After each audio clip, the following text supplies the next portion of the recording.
many people consider it a perfect movie. I know I do, but Silence of the Lambs is just perfect in so many ways. The storytelling, and I think really revolutionary, because there are about 9 things that I see in Silence of the Lambs that now regularly occur in television movies.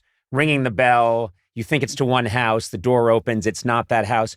When I saw that movie for the first time in a theater, I was just completely spellbound, and obviously your performance, a massive part of that. And what I'm thinking about is in that moment, this felt very revolutionary, because Clarice is put in this very deep water, and there are also scenes where she's in a very male experience. There are all these men in the room examining the body, doing the postmortem, and you need to navigate that. And I feel like that is a watershed performance that's defining, but really defining women in a job that's always been depicted as a male job.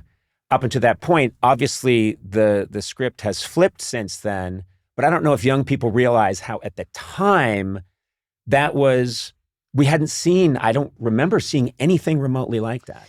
Yeah, that's true. It really tread over stuff that hadn't been thought about before. And mostly it was just like the hero's journey was reserved for men.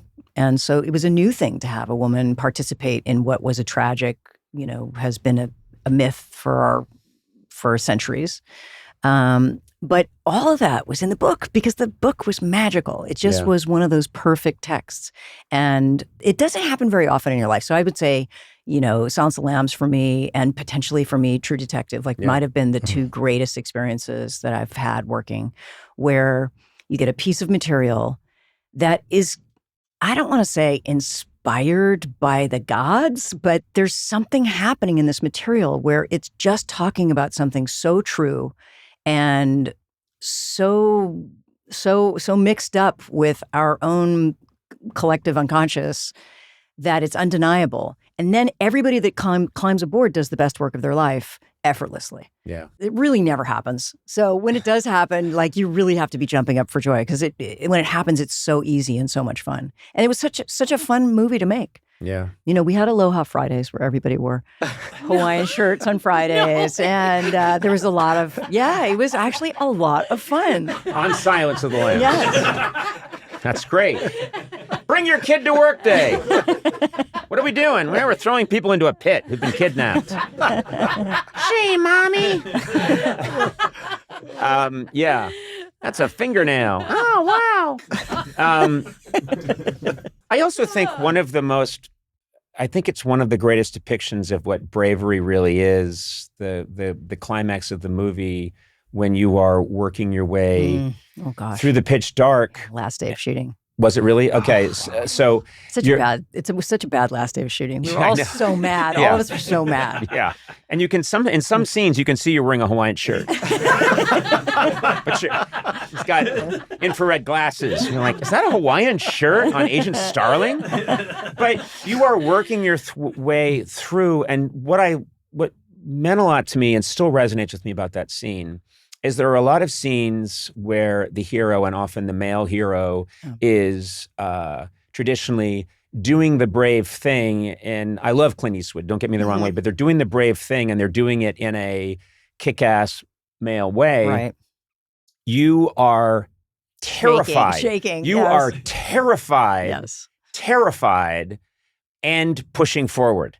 Right. And the combination of the two, it's completely believable. There's not one millisecond where I don't completely believe that that's what you're doing. You are pushing forward. Someone's life is at risk. This is what you're going to do.